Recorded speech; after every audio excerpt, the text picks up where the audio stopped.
The identity of Jack the Ripper, the infamous serial killer who terrorized London's Whitechapel district in 1888, has remained one of history's most enduring mysteries. Among the numerous suspects, Aaron Kosminski stands out as the most plausible candidate. Kosminski was born in Portland and immigrated to London in the early 1880s, settling in the Whitechapel district.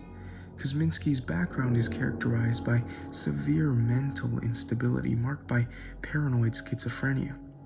His psychosis manifested in violent outbursts and extreme antisocial behavior. By the late 1880s, his condition has worsened. This led to his eventual institutionalization in 1891. This timeline aligns with the end of the Ripper's terror, suggesting a potential direct link. Kosminski lived and worked in Whitechapel, placing him in the immediate vicinity of all 5 canonical murder sites. His occupation as a barber would have afforded him the opportunity to move about the area without arousing suspicion. This deep knowledge of the local streets and alleyways would have been crucial for escapes, especially when you consider the heightened police presence during the Ripper's murder spree. The geographical connection of each murder suggests that the killer had a strong familiarity with Whitechapel's layout, which Kosminski certainly had. The eyewitness accounts are the most interesting, providing compelling evidence linking Aaron Kosminski to the Jack the Ripper murders. Robert Anderson, head of the Criminal Investigation Division at Scotland Yard, stated that the only person who had a good view of the murderer unhesitantly identified the suspect when confronted, but refused to give evidence. This description aligns with the identification of a Polish Jew, specifically Aaron Kosminski. Inspector Donald Swanson later confirmed Anderson's suspect was indeed Kosminski, reinforcing this connection. Joseph Levi, another witness, exhibited a strange behavior that drew attention from the press. His movements and statements suggested he recognized the man seen with Catherine Eddowes, one of the victims of the Ripper, but was reluctant to identify him. The most interesting eyewitness account, however, was that of Israel Schwartz. Schwartz's testimony significantly implicates Aaron Kosminski as Jack the Ripper. On September 30th, 1888, Schwartz, a Hungarian Jew, witnessed an assault on Elizabeth Stride around 12:45 a.m., shortly before her body was discovered.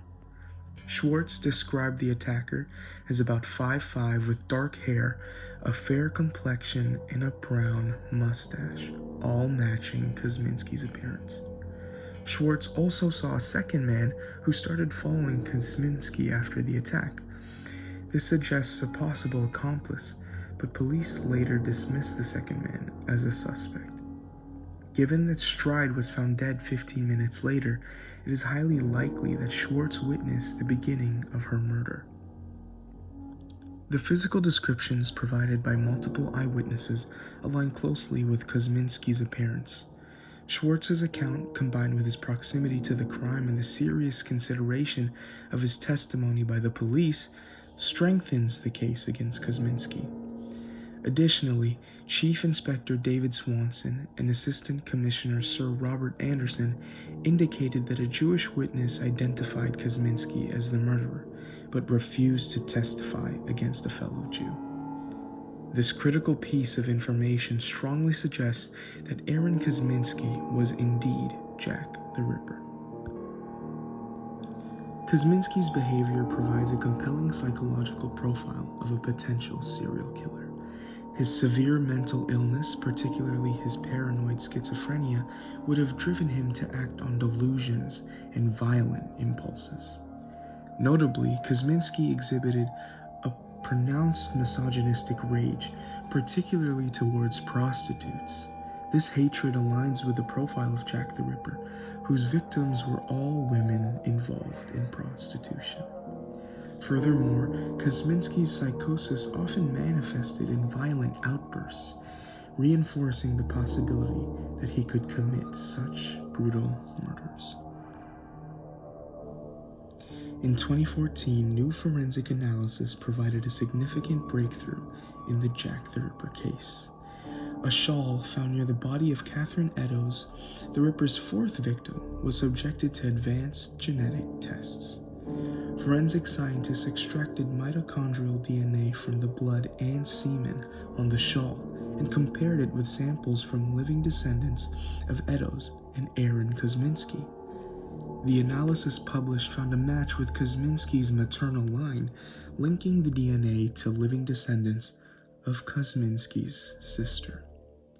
Despite debates about the shawl's origin and potential contamination, the DNA evidence provides a crucial scientific link to the murders and strongly implicates Kosminski as the infamous Ripper.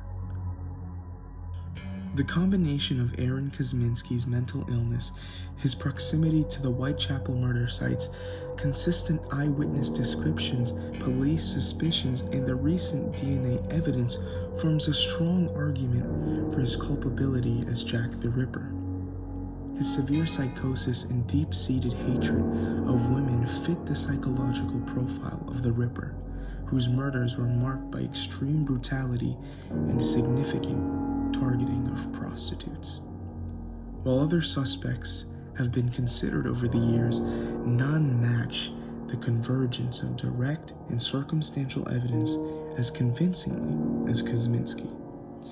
Through historical, behavioral, and forensic evidence, I believe Aaron Kosminski truly was the infamous Jack the Ripper.